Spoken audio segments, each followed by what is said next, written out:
بسم اللہ الرحمن الرحیم۔ والتثویب فی الفجر حی علی الصلاۃ حی علی الفلاح مرتین بعد الاذان والاقامۃ حسن۔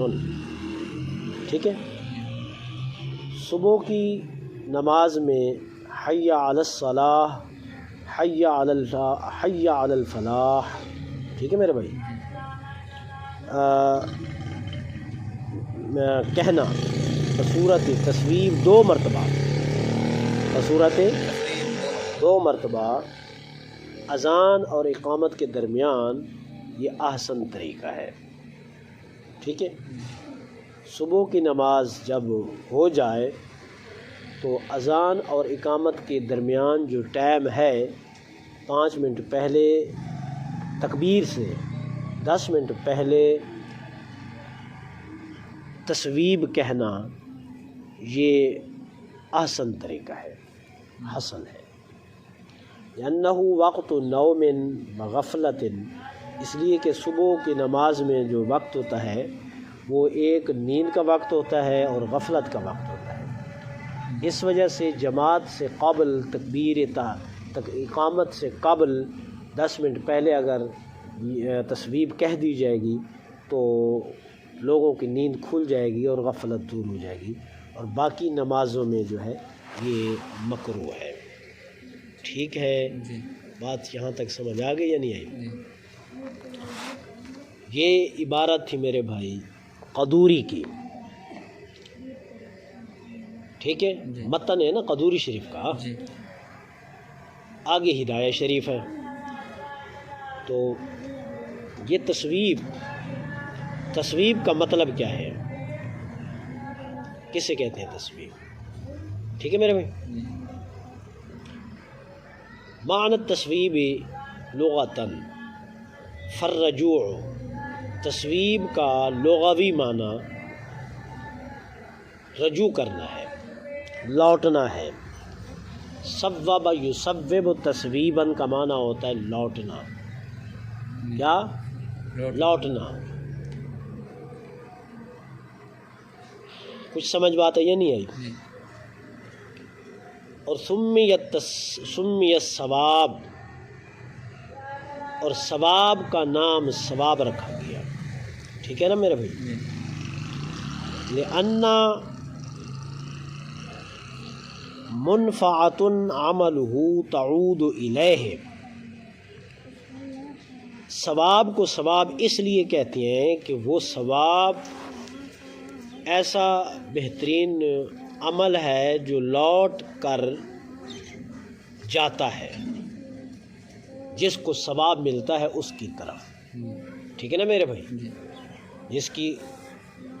جس کو ثواب ہم نے پہنچانا ہوتا ہے وہ اس تک پہنچتا ہے لوٹ کر، ٹھیک ہے نا، اس وجہ سے اسے کیا کہتے ہیں میرے بھائی؟ تصویب کا، ثواب کہتے ہیں، ٹھیک ہے۔ وَيُقَالُ صَابَ إِلَى الْمَرِيدِ نَفْسَهُ إِذَا بَرَعَ فَهُوَ عَوْدٌ إِلَى الْأَعْلَامِ بَعْدَ الْإِعْلَامِ، اسی وجہ سے کہتے ہیں کہ مریض نے سانس لے لیا ہے، مریض کا سانس آ گیا ہے، جب وہ مریض تندرست ہو جائے، صحت مند ہو جائے تو کہتے ہیں کہ بھائی یہ مریض صحیح ہو گیا، اس کا سانس لوٹنا شروع ہو گیا ہے، جی، نشاندہی ہوتی ہے۔ جی، بچے میں سانس آ گئی ہے، تصویب آ گئی ہے، ٹھیک ہے، جی، ایصال ثواب کی ہے، اب وہ ثواب پہنچ گیا ہے، لوٹ گیا ہے، اس لوٹنے کو تصویب کہتے ہیں۔ جی، تو صوب یصوب تصویب کا معنی ہوتا ہے لوٹنا، کیا کرنا؟ لوٹنا، لوٹنا۔ اب اذان و اقامت کے مابین جو ہے ایسے کلمات کہے جائیں جس سے سوئے ہوئے لوگ اٹھ کر غفلت سے دور ہو کر وہ نماز کی طرف آ جائیں، اس کو تصویب کہتے ہیں۔ جی، اب یہ نشاندہی کرنا ہوتی ہے، اور نمازیوں نماز کی طرف، نیند نماز سے بہتر ہے۔ جی، نیند نماز سے نہیں، نماز نیند سے بہتر ہے، نماز نیند سے بہتر ہے۔ غفلت ختم کرو، نیند کو ختم کرو اور نماز کی طرف، نماز نیند سے بہت زیادہ بہتر ہے، ٹھیک ہے۔ اس وجہ سے وہ نمازیوں کو بلانا ہے، نماز کی طرف انہیں لٹانا ہے، اس وجہ سے ان کلمات کا نام تسبیح رکھ دیا، ٹھیک ہے۔ تو اب یہ ہمیں پتہ چلا اذان و اقامت کے مابین کوئی ایسا طریقہ اپنا لینا جس سے لوگوں کے کانوں میں آواز جائے، ان کی نیند دور ہو جائے، غفلت ختم ہو جائے اور وہ فوراً وضو بنا کر نماز ادا کریں، مساجد میں آ جائیں، اس چیز کا نام تسبیح ہے۔ یہ ہو گئی تسبیح کی تعریف۔ کچھ بات سمجھ آ گئی یا نہیں آئی؟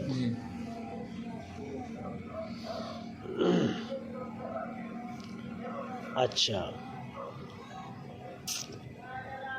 وَقَارِهَا فِي سَائِرِ الصَّلَاةِ، اور یہ تسبیح جو ہے ظہر کی نماز میں، عصر کی نماز میں، مغرب کی نماز میں، عشاء کی نماز میں مکروہ ہے، ٹھیک ہے۔ کیا ہے؟ مکروہ ہے۔ یہ میں صرف متن کا ترجمہ کر رہا ہوں، ٹھیک ہے۔ اب آئیے ذرا ہم اس کی تشریح کی طرف چلتے ہیں۔ اس کا معنی ہے العود الی الاعلام، ٹھیک ہے، لوٹنا بلانے والے کی طرف، ٹھیک ہے، جو بلا رہا ہے اس کی طرف جانا۔ وَهُوَ عَلَى حَسْبِ مَا تَعَارَفُوهُ، اور یہ جو تسبیح ہوتی ہے یہ جہاں جو لوگ رہتے ہیں ان میں جو تسبیح کا طریقہ متعارف رائج ہے اسی کو اختیار کیا جائے گا، یعنی آپ حتماً ایک شکل نہیں دے سکتے۔ اگر آپ کے پنجاب میں ایک تسبیح کا طریقہ متعارف ہے تو آپ اسی کو اختیار کرو، صوبہ سندھ میں اس طرح نہیں ہے جیسے پنجاب میں ہے تو وہ اس کا طریقہ اختیار کریں۔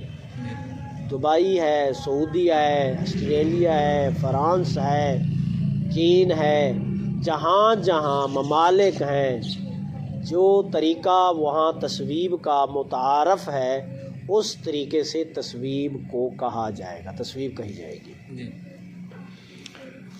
احدثہ علماء الکوفۃ بعد عہد الصحابۃ، صحابہ کرام رضوان اللہ تعالی علیہم اجمعین کے بعد علماء کوفہ نے اس کو ایجاد کیا، لتغیر احوال الناس، لوگوں کے احوال کے تبدیلی کی وجہ سے، ٹھیک ہے۔ اب حضور کے زمانہ میں یا عہد صحابہ میں جو ہے وہ احوال نہیں تھے جو عہد صحابہ کے بعد احوال ظاہر ہوئے۔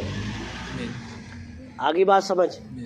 تو علماء کوفہ سے اشارہ ہے سیدنا حضرت امام اعظم ابو حنیفہ رحمۃ اللہ تعالی علیہ کی طرف، حضرت امام ابو یوسف رحمۃ اللہ تعالی علیہ کی طرف، حضرت امام محمد رحمۃ اللہ تعالی علیہ کی طرف۔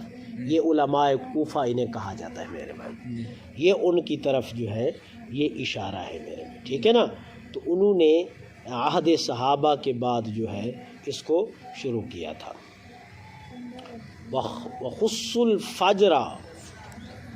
وخص الفجر بھی، اور یہ علماء اہل کوفہ نے اسے صبح کی نماز میں مخصوص کر دیا، لما ذکرنا ہو، جس طرح کہ ہم نے اس بات کا ذکر کیا، ٹھیک ہے میرے بھائی۔ اور جو متأخرین علماء ہیں انہوں نے پانچوں نمازوں میں تسویب کو احسن سمجھا ہے، لظہور التوانی فی الامور الدینیہ۔ اس کی وجہ کیا ہے؟ جو دینی امور ہے، دینی امور کے اندر تسویب کہنے سے ایک طاقت سی پیدا ہو جاتی ہے اور سستی دور ہو جاتی ہے اور غفلت ختم ہو جاتی ہے۔ اس وجہ سے جو ہے متأخرین علماء نے پانچوں نمازوں میں اسے مستحسن سمجھا ہے اور اسے اچھا سمجھا ہے۔ بات سمجھ آ گئی؟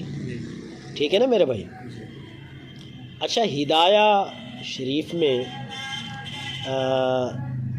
صفحہ نمبر 87 پر جو ہے ایک بہت اچھی بات انہوں نے کہی ہے، وہ یہ ہے کہ حاشیہ نمبر 11 قولہ فی سائر الصلاۃ، یہ جو صاحب متن ہے ہدایہ کے قدوری کے، ٹھیک ہے نا میرے بھائی، انہوں نے جو ہے ان کا جو قول ہے سائر الصلاۃ، ٹھیک ہے، اس پر گفتگو کرتے ہوئے جو ہے حاشے پر یہ بات ہے کہ لما رویہ ان علیًا رأى مؤذنا یصوب فی العشاء فقال اخرجوا هذه المبتدعة من المسجد، ٹھیک ہے میرے بھائی۔ وروی مجاہد قال دخلت مع ابن عمر مسجدا فصلى فيه الظهر فسمع مؤذنا يصوب فغضب وقال قم حتى تخرج من عند هذا المبتدع، ٹھیک ہے۔ حضرت علی رضی اللہ تعالیٰ عنہ نے ایک مؤذن کو دیکھا جو عشاء کی نماز میں تصویب کہتا تھا۔ بھئی صبح کی نماز میں تو سمجھ آتا ہے، ایک عشاء کی نماز میں فرمایا اس بدعتی شخص کو مسجد سے نکالو، ٹھیک ہے۔ اور مجاہد کہتے ہیں میں حضرت عبداللہ ابن عمر رضی اللہ تعالیٰ عنہ کے ساتھ مسجد میں داخل ہوا، اس میں ظہر کی نماز پڑھی تو مؤذن نے تصویب کہی، آپ اس پر غصے ہوئے اور فرمایا اس بدعتی کو یہاں سے نکال لو، ٹھیک ہے۔ یہ اس وقت کی بات تھی جب لوگوں کے احوال جو ہے عہد صحابہ کے بعد والے احوال کی طرح نہیں تھے۔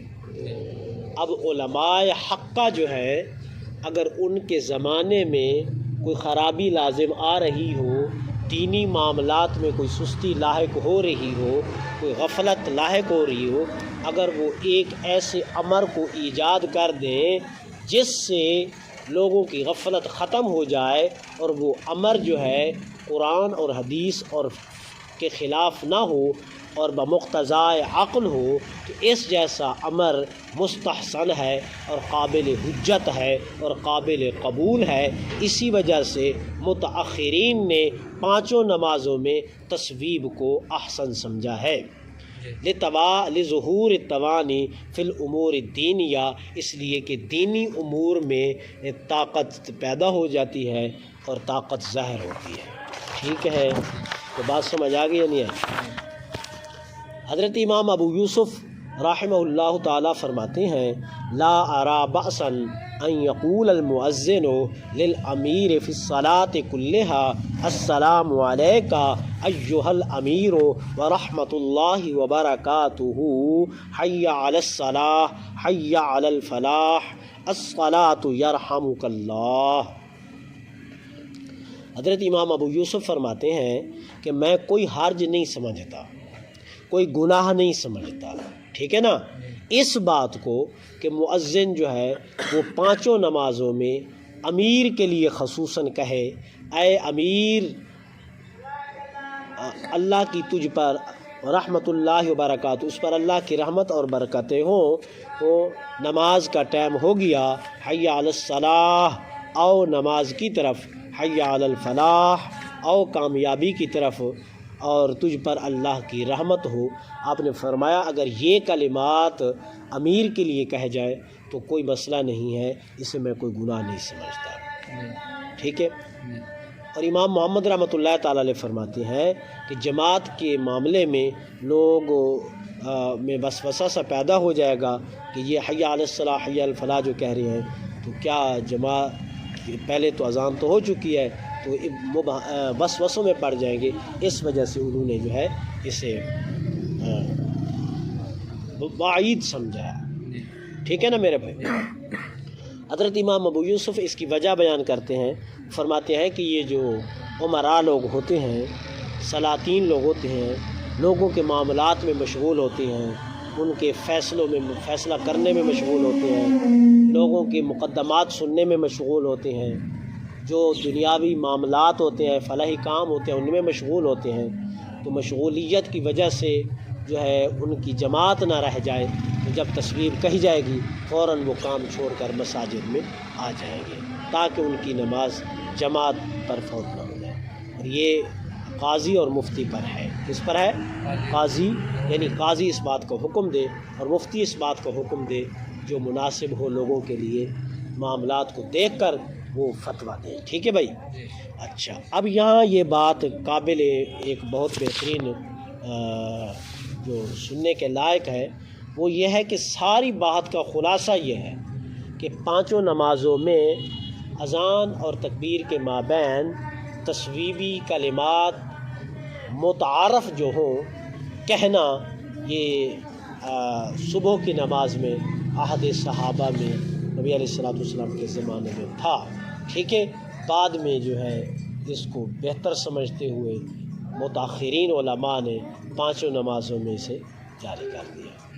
اب وہ تصویب ہمارے ہاں کیا ہے؟ متعارف ہمارے ہاں جو تصویب کا سب سے متعارف طریقہ ہے وہ ہے الصلاۃ والسلام علیک یا رسول اللہ، الصلاۃ والسلام علیک یا حبیب اللہ، الصلاۃ والسلام علیک یا خاتم النبیین، الصلاۃ والسلام علیک یا نورا من نور اللہ، الصلاۃ والسلام علیک یا شفیع المذنبین، الصلاۃ والسلام علیک یا محمد رسول اللہ صلی اللہ علیہ وآلہ وسلم۔ چند کلمات جو ہے جس کو صلاۃ و سلام کا نام دیا گیا ہے، یہ ہمارے ہاں متعارف طریقہ ہے اور لوگوں کو جگانے کا بہترین طریقہ ہے اور لوگوں سے غفلت دور کرنے کا بہترین طریقہ ہے، بجائے کسی دنیاوی امیر کو مخاطب کرنے کے یہ کلمات اگر کہہ جائے تو اس کی غفلت بھی دور ہو جائے گی اور آقا علیہ الصلوۃ والسلام کی ذات اقدس پر درود و سلام کا نذرانہ بھی ہو جائے گا۔ بات سمجھ آ گئی؟ تو اگر یہ طریقہ اذان اور اقامت کے مابین کر دیا جائے تو پھر اس میں کسی قسم کا کوئی اختلاف نہیں ہے اور نہ ہی اختلاف ہونا چاہیے۔ پھر وہی اختلاف کی صورت جو شروع میں ہم صلاۃ و سلام پڑھتے ہیں اس میں بھی حرج نہیں ہے، اس میں بھی مذائقہ نہیں ہے۔ اذان سے قبل صلاۃ و سلام پڑھنا کوئی برا کام نہیں ہے، اچھا کام ہے، مستحسن کام ہے، افضل کام ہے۔ یہ محبت ہے آقا علیہ السلام سے جو بلا دلیل، بلا ثبوت، بلا پروف، بغیر کسی ثبوت کے پروف کے ہم انداز محبت میں خاص حضور کی ذات پر درود و سلام کا نذرانہ پیش کرتے ہیں، اور ہمیں اس پر پوری امید ہے اللہ کی رحمت سے کہ اذان سے قبل جو ہم صلاۃ و سلام کا نذرانہ حضور کو خوش کرنے کے لیے اللہ کی بارگاہ میں، حضور کی بارگاہ میں پیش کرتے ہیں، تو اس کے صدقے سے اللہ ہمارے گناہوں کو بھی مٹا دے گا، ہمارے درجات کو بھی بلند کر دے گا، اللہ ہمیں جنت میں بھی داخل کرے گا۔ لیکن یہ جو تصویب کی صورت ہے اس میں اختلاف نہیں ہے، ٹھیک ہے نا میرے بھائی؟ اس میں اختلاف نہیں ہے، اس میں مختلف فی مسئلہ ہے۔ اگر اس طریقے سے کیا جائے تو وہ اس سے زیادہ بہتر ہے، اور اگر اذان سے قبل صلاۃ و سلام پڑھا جائے تو یہ بھی بہتر ہے۔ فلہذا تقاضائے محبت یہ ہے، حرف آخر یہ ہے کہ اگر کوئی شروع میں پڑھے تو اسے بھی منع نہ کیا جائے، اور اگر کوئی اذان و تکبیر کے مابین صلاۃ و سلام پڑھے اسے بھی منع نہ کیا جائے۔ دونوں امر جو ہے یہ نجات کا ذریعہ بنتے ہیں اور آقا علیہ السلام کی شفاعت